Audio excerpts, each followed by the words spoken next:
Welcome back to another episode of 40 Facts About the 40K Universe. I am your host, Gershwan, and you are watching OneMindSyndicate.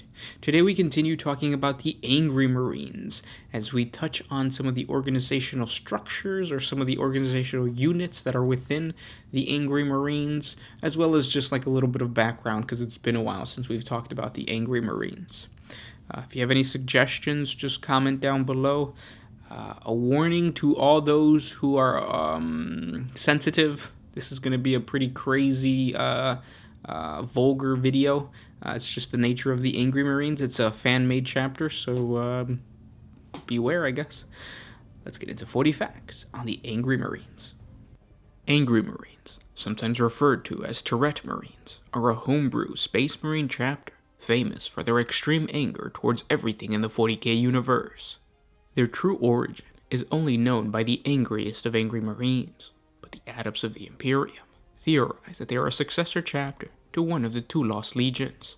They are scions of the Lost Primarch, Rachnis Rages, who is believed to have possessed the Pariah gene.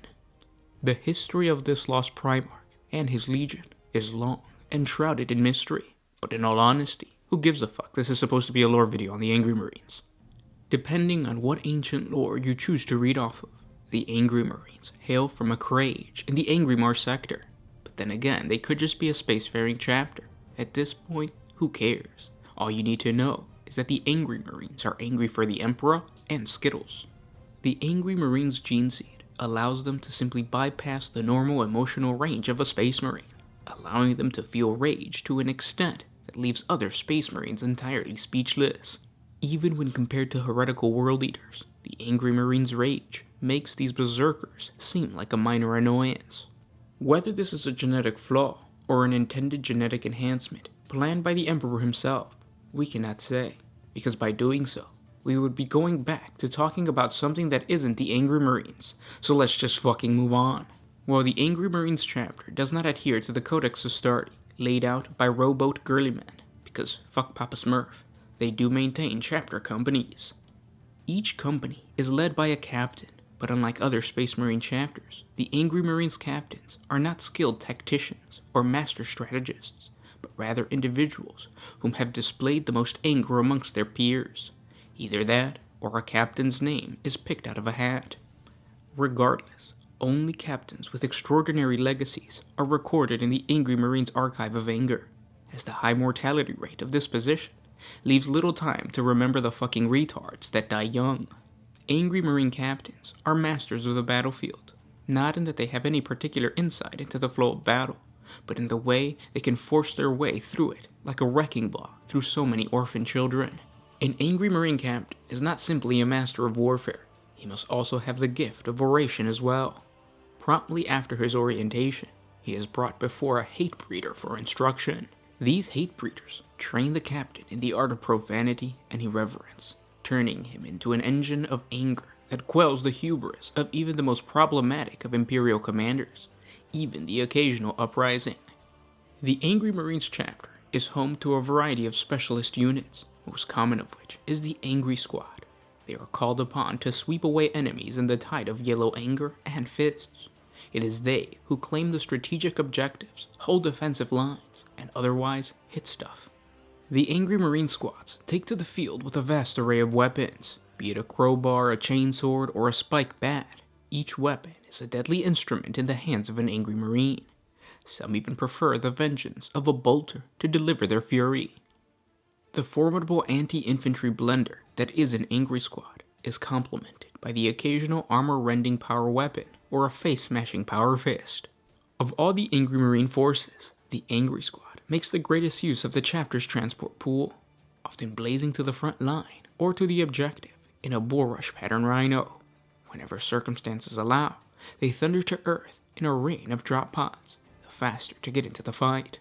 Angry Marines are a rowdy bunch, and to make them go where they need to go, every unit has an attached sergeant to herd them into the right direction. The beating heart of the chapter, the sergeants are the bravest and fiercest, the strongest and the most leveled-headed Angry Marines. Sergeants are not chosen solely for their resolve, but for their distinguished authority, many bearing cigars or mustaches as badges of office. They certainly look the part for a hard-bitten leader. Most sergeants have completely lengthy rotations. Having seen combat in dozens of worlds, they have been tested and tempered in the bloody crucible of melee combat.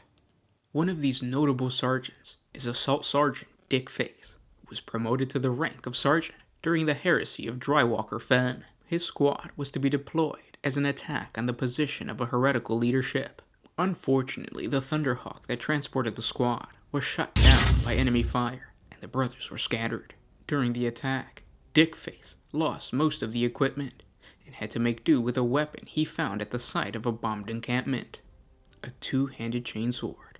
As he attempted to regroup his squad, Dickface got his ass stuck in the fens of Drywalker. As he tried to pull himself free from the goop, Dickface had the idea of firing up his jump pack to full power. It eventually tore him free, but sent him hurtling through the air. He noticed by divine aid that this was straight in the direction of his squad's target. He shouted, "Open wide, motherfuckers!" before descending onto them like an angel of wrath.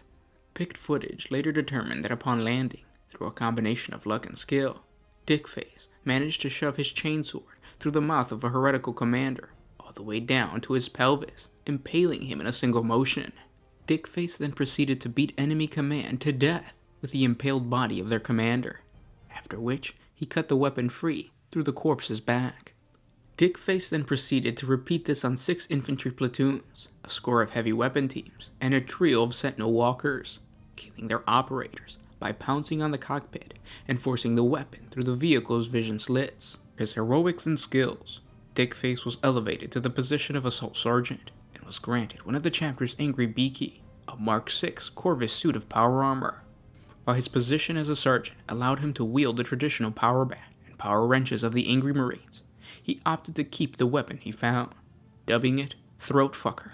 While some Angry Marines believe him to be a taint-fondling show-off who thinks he's too fucking hardcore for a power bat, for this reason, Sergeant Dickface's skills with Throat Fucker has been proven time and time again.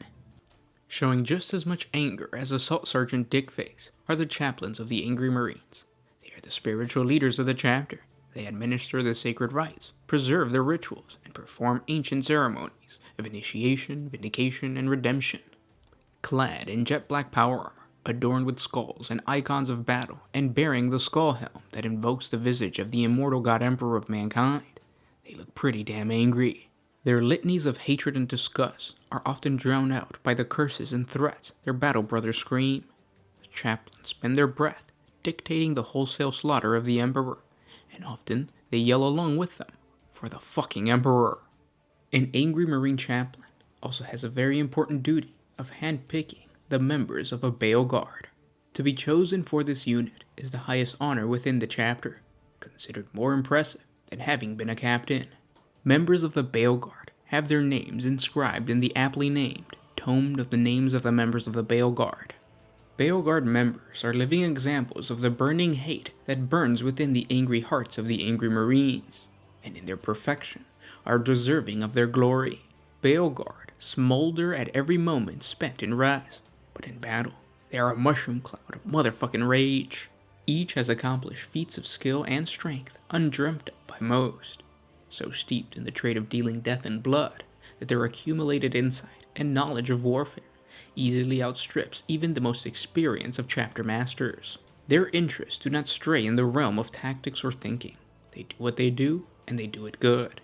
What they do is hit stuff, in battle of course. The Baal Guard accompanies the company captain, acting as his retinue. Together with their charge, they spearhead assaults, cracking open offensive lines with their combined might. This is a report from the Orc invasion of Calamitous Prime, called the Salvation of Calamitous Prime. It starts off as the Planetary Defense Force sold their lives dearly to stop the Greenskin advance upon our primary hive. But on the Horde came. There would be no escape, but for the planetary governor, whose escape shuttle was prepared to leave before the attack had even begun. As our leader left us to die, we prayed to the Emperor for deliverance, while we continued risking our lives to protect his work. Glory be to his swift answer. A yellow Thunderhawk identified as the Necrogoth fuckshit descended like a falling star. The much larger transport vehicle crushing the smaller one as it demolished the landing pad. and through the fire and smoke, the mighty figure of a space marine strode forth. I will never forget the seething expression on his face as he looked upon us, and then upon the hive, and then upon the Xenos. The Marine did not pause. He drew his chainsword and charged down the stairs with a battle cry upon his lips, screaming, "Fuck!" or something of the sort. A cry with no end. Even as he disappeared into the hive, we heard him clearly. Even as we saw the small yellow figure leap from the hive into the throng of green below, we heard him. Drop pods followed as more Marines smashed into the horde. More yellow armored Marines echoing the endless cry. The Xenos were crushed utterly, and still screaming in rage, the Space Marines ran up the hive once more, to where the governor still stood staring at the crushed wreckage of his escape shuttle in disbelief. The Marine poured into their Thunderhawks, but the Marine from before ran up to the cowardly official, and his finger pressing painfully against the man's forehead ended his war cry at last. Fuck you! Rather unceremoniously, the governor was then pitched off the top of the hive, with his underwear pulled over his head. The Life of an Asshole is a report from the records of the governor Tamil of Pathos Secundus. A boy was born in the year 895 of the 38th millennium on Pathos Secundus. Little is recorded of his parentage. His father was a guardsman, known only to be missing and presumed dead. His mother died in childbirth. The pregnancy had no complications, and so an autopsy was conducted. Wounds throughout the mother's uterus and all along the birth canal indicated the extreme trauma. Video of the birth confirmed that the medical examiner's suspicions was right. He had come out cunt punching. The child spent his youth in and out of various orphanages and foster homes. Several of his caretakers attempted to name him, but whenever anyone asked him for his name, he responded only by punching them in the throat. He was regarded as mad and dangerous at the very least. Many believed he harbored some mutation or even the mark of chaos. At the age of 10, however, he finally found a home. An angry Marine quartermaster had made planetfall to procure supplies, and the young boy happened to be in the area. The Marine shouted to him, "Hey asshole, bring me the fucking hand truck in the corner." The youth approached the hardened battle brother and kicked him squarely in the groin plate, breaking 2 of his toes but making not a sound and shedding not a tear. The angry Marines had found a new recruit. At the time Asshole was inducted, the chapter master of the Angry Marines had decreed that new recruits should become standard Codex scouts. The issue was put to a vote, and the chapter at large declared the decision to be completely fucking faggotrous. However, the decree stood for a time on the basis that the chapter master did it just to piss off the worthless twats. This did not well accommodate young Asshole. The one thing they could never teach him to do was aim, and he spent far longer than normal languishing in the 10th Company. Finally, in the year 176 of the 39th millennium, during the scouring of Erlinger Prime, he proved himself. After emptying an entire magazine into an orc horde with no effect, Asshole abandoned his cover, howled madly into the sky, and broke his sniper rifle neatly in half across his knee. He then charged the band, tearing limbs from any greenskin that stood in his way, until he was standing face to face with the boss mech. Asshole took the 2 halves of his ruined rifle and splintered the orc from both ends of his digestive tract, right through his flash custom art pants no less. The remaining Xenos turned tail and ran. For this heroism, Asshole was immediately inducted to the 5th Company and promoted to the rank of sergeant. Nevertheless, the chapter master shortly thereafter judged that the newbies were pissed off enough and reinstated the angry gangs. Asshole rose quickly through the ranks, finally becoming brother captain of battle barge Killfuck Soulshitter in the year 722 of the 39th millennium. During his career, he developed a special hatred for Eldar, and would often be heard to claim that they might as well be goddamn pretty Marines for all their fairy-ass pant shittery. In the year 756 of the 39th millennium, the Killfuck Soul Shitter was called to push back an incursion on the Kolfis sector by the Eldar. The campaign was a terrifying success, and in its last moments, Captain Asshole confronted Farseer Turiel and her daughter, Sorith, one of the Seer's council personally. Breaking Sorith and casting her aside in one swift blow, the captain approached the Farseer, shaking with rage. Before she could react, he slammed her to the ground, removed his growing plate, and smashed the Eldar Psyker with the brutality she no doubt ever imagined in her 424 years. As he finished, he rose, readjusted his armor, and looked at the horrified Sorith in her eyes, saying, "I fucked your mom." He turned and left, letting the two witches steal into the webway. A Marine in Asshole's retinue, puzzled, asked, "Why the fuck did you let those dykes get away, you retarded coxicle?" In an astonishing display of restraint, Asshole replied simply, "Those Space Marine whores aren't the only ones who can plan ahead, you dickweed."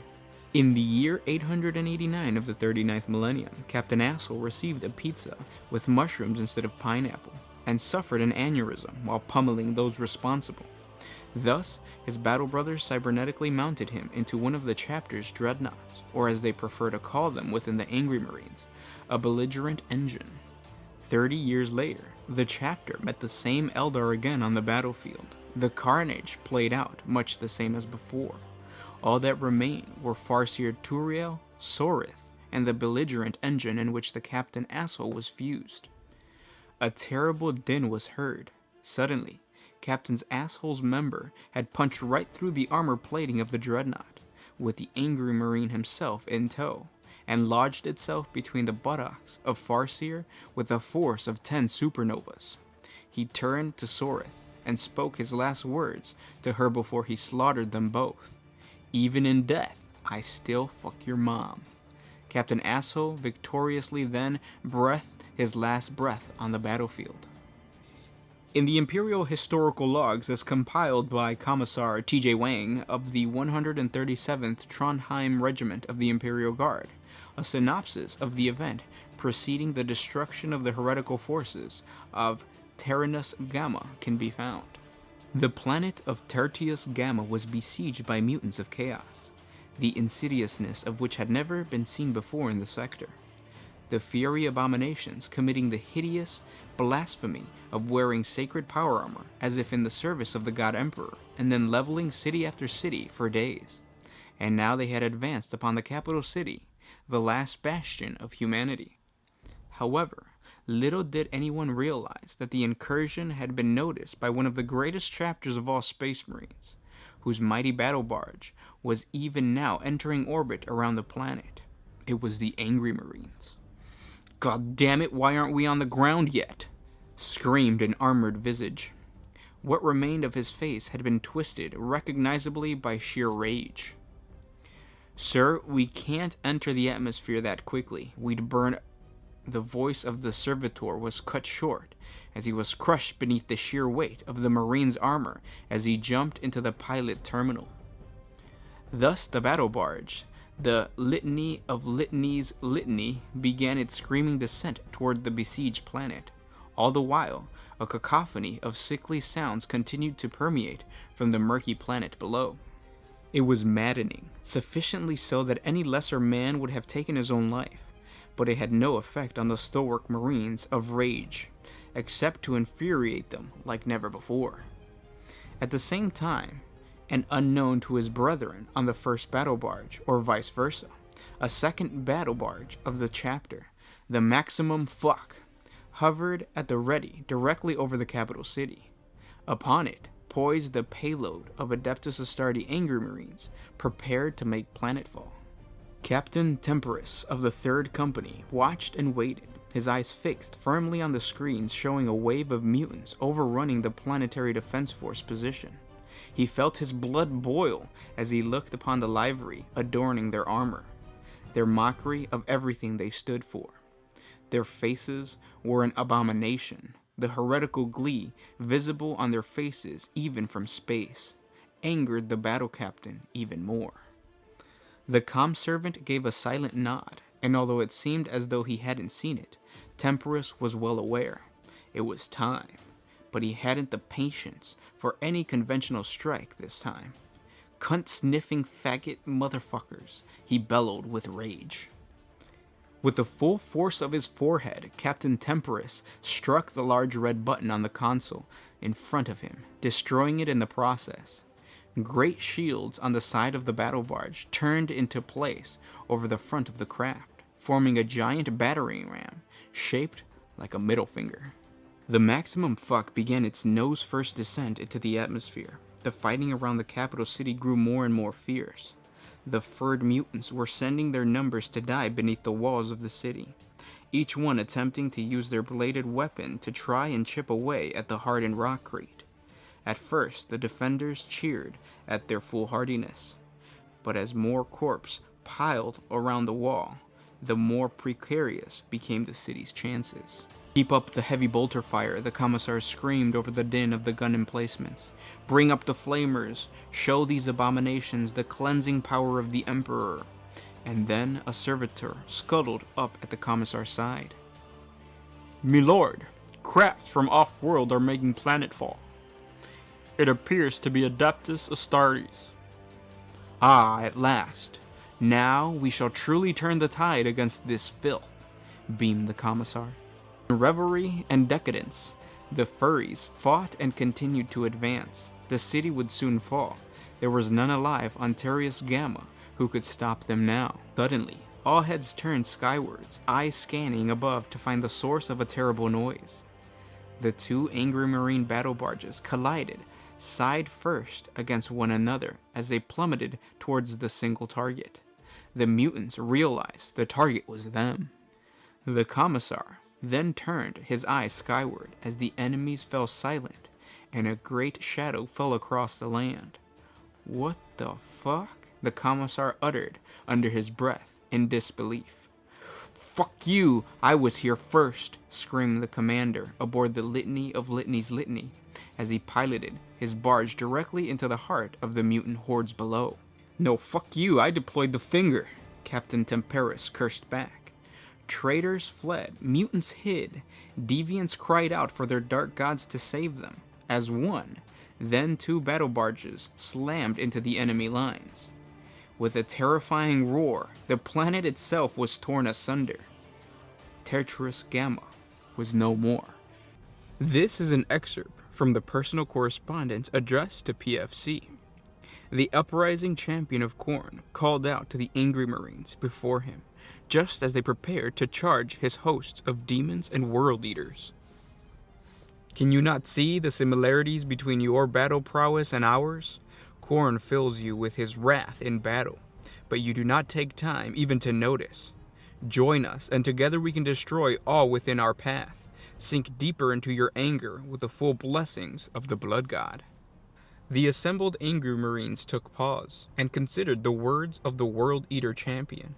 Chaplain Brusiarch then stepped forth from the front ranks of the angry marines' lines, turned and backhanded the closest angry marine. The yellow-clad battle brother then turned his gaze to meet his. Brusiarch gestured toward the aspiring champion of chaos, pointed to the bolter pistol that the champion wielded in his left hand. The chaplain shouted to his brother marines, "You don't listen to faggots, you cocksicles. You fucking kill them."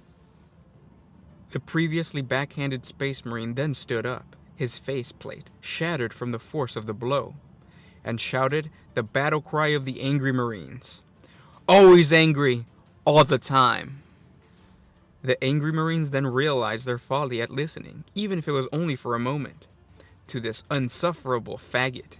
He dared consider himself as angry as they were, but armed himself not with a chainsword or a power fist, but a pussified bolt pistol? The next few seconds witnessed the roar of cockknocker jump packs, the whoosh of battle brothers being launched at the demonic host from the predator and grenaders, and Brother Chaplain Brusiarch, his battle cry screaming "Fa!" as he charged the World Eater's lines. chaos was fucked. The following is a brief account of life with the Angry Marines and their Reclusiarch, as lived by Brother Sergeant Colon, an Imperial Fist. I, Brother Sergeant Colon, of the Imperial Fists, have been attached to the Angry Marines chapter. In my first week training with our brothers, I have the privilege of sorts to encounter none other than the chapter's Reclusiarch, Mofo. After completing the morning firing rites alongside the Angry Marines, I made for the closest laboratory to relieve myself before battle practices began. The firing rites, as dictated by the Codex Astartes, involved squads honing their skills with ranged weaponry. While my fellow Astartes of the Imperial Fist attained perfect accuracy and precision with our bolters and sniper rifles, our less restrained battle brothers spent most of the time missing their targets with the few bolters they had on hand. After expending his ammunition, each Marine would charge down the firing lane to smash the pristine target with their bolter, his hand, or anything else within reach. We began to suspect that this non-codex treatment of ranged weaponry was the cause of the shortage of bolters in the Angry Marines' armory aboard the Litany of Litany's Litany. I had deactivated and removed the appropriate sections of my power armor, noticing the raised seats in the center of the bathroom chamber, about which all the toilets faced. Many print copies of the legendary Codex Astartes lay upon this seat, and I found it odd that the Angry Marines would partake in the custom of reading while relieving oneself, like many of the Imperium's cultures do. I had just sat down upon one of the toilets along the bulkhead when Reclusiarch Mofo entered the chamber. He wore his full set of armor, not even having removed his helm. He is larger than the average Space Marine and carries his signature Crozius, Fag Basher. It is platinum and shaped like a great fist holding an Imperial Aquila token with a middle finger extended. The Reclusiarch tilted his head slightly, acknowledging my presence, and sat himself down upon a toilet near the one I was seated upon. I quickly expelled the content of my bowels and experienced another torture minute, while the Reclusiarch violently did the same with much louder swearing and oath-making.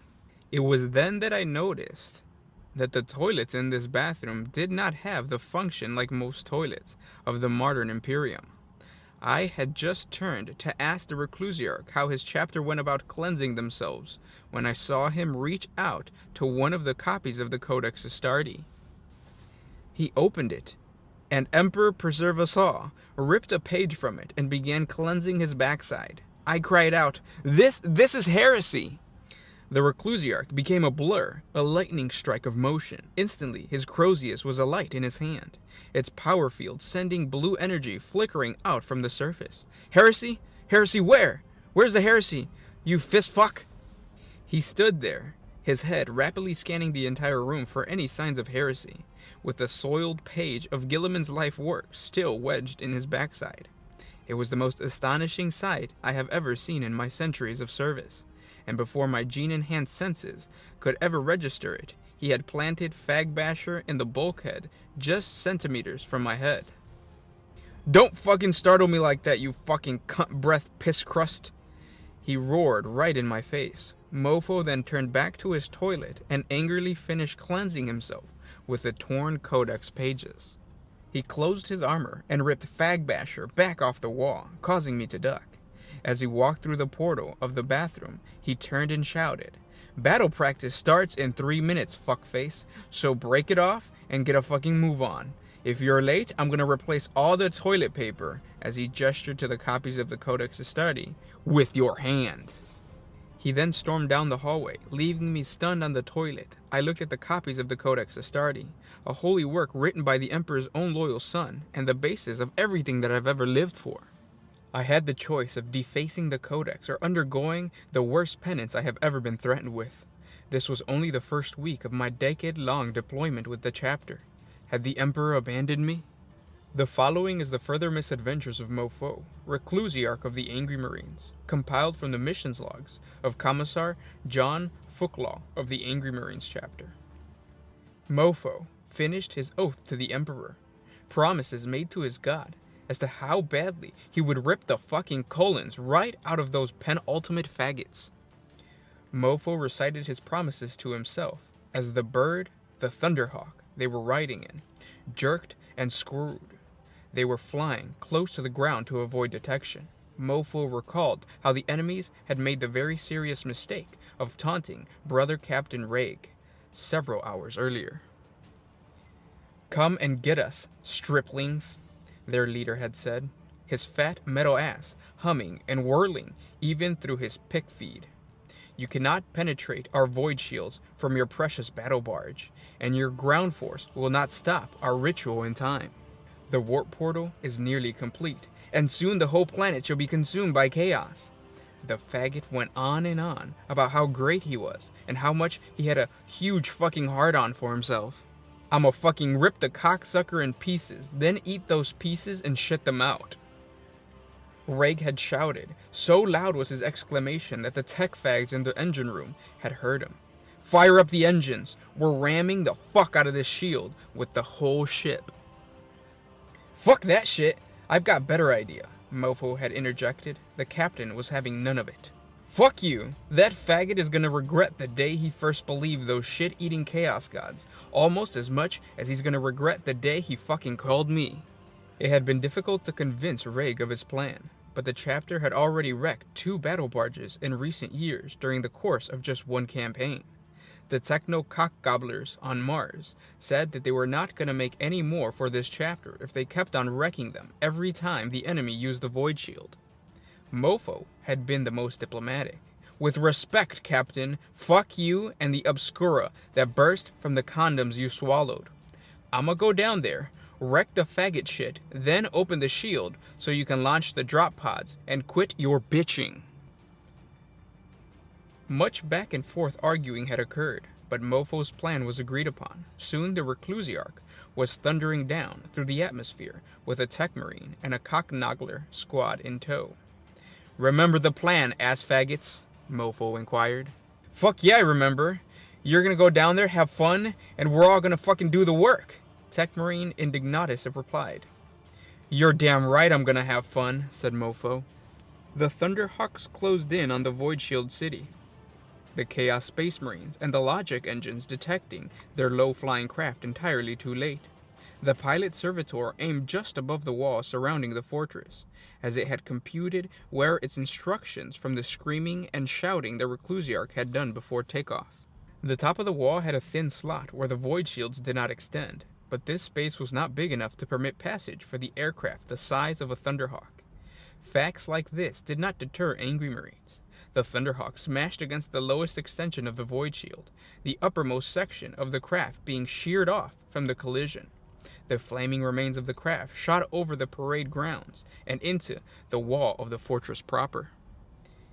"Get to fucking work! There's much ass to be beaten for the Emperor this day," Mofo roared as he and his fellow angry Marines removed themselves from the wreckage. The Tech Marines and Cocknoggler squads moved out to disengage or sabotage the void shields, whichever came first. Mofo had a different target. Drogarski, the twice-living, great servant of the chaos, warlord triumph of his warband of Black Legion, gloated to himself in his throne room. "Oh, this will be a mighty victory against the weak Imperium," he quired. "Yes, master," said Orel, his mortal servant. "I have heard a report of intruders in this fastness. Go and watch over the ritual. Ensure no mistakes are made. I will be very angry should a mistake be made over worries about a single crashed Thunderhawk." "As you desire, master. Your great work shall be completed. The gods shall be honored." Orel hurried from the throne room to carry out his master's orders. Drogarkis looked through the fortress layouts in the tactical display and compared them to the reports he was hearing over the Vox channel his fellow Black Legionnaires used. There was much fighting going on in the lower levels and out upon the wall.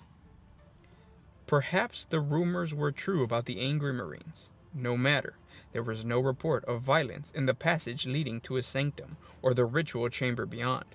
He couldn't afford to let the Psychers worry. They needed all their concentration for this.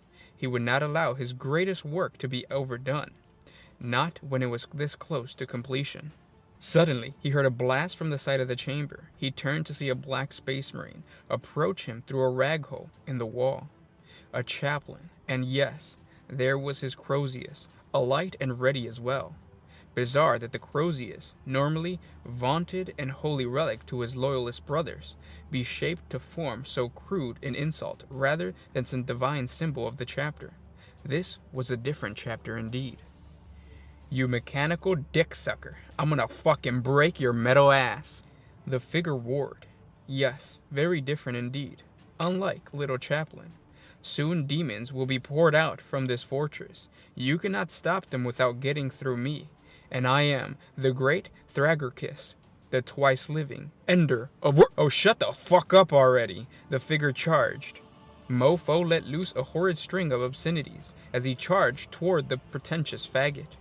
Thragarkis fired off several rounds from his twin-linked autocannons, but Mofo was so angry he nimbly dodged them, hell-bent on getting at the metal bitch-ass and letting him know just how much the Emperor hated him.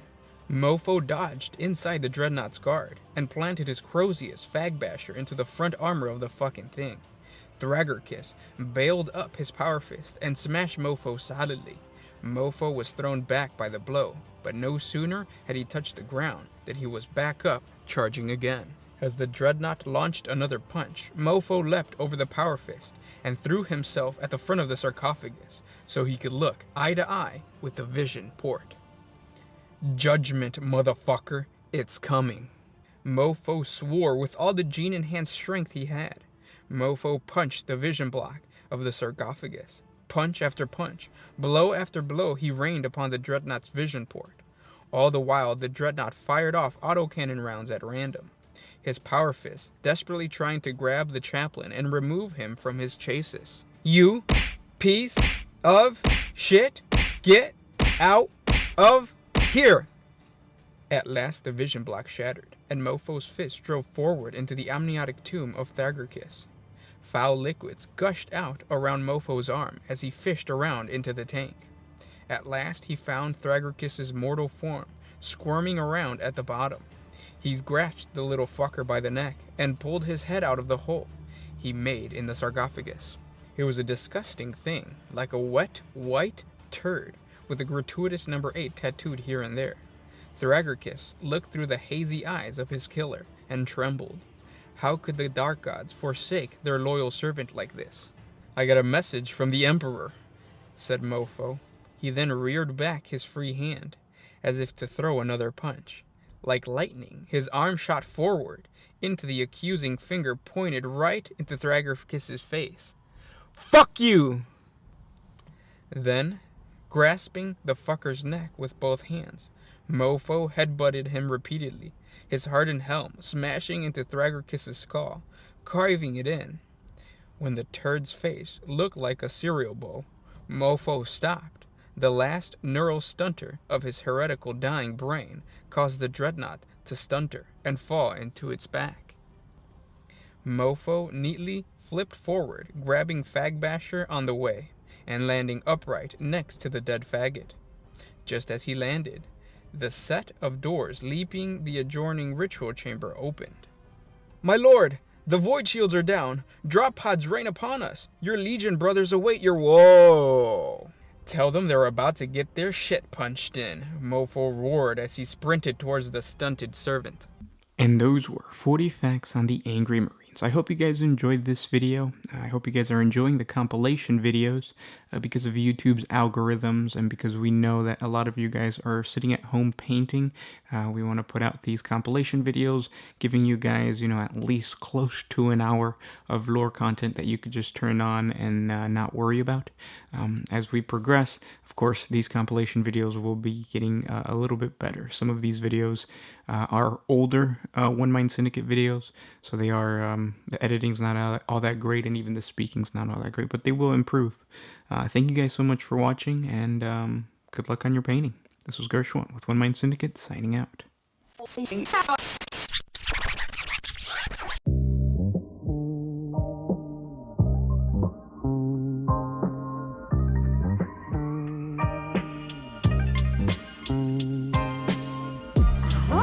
used to put my freedom first in any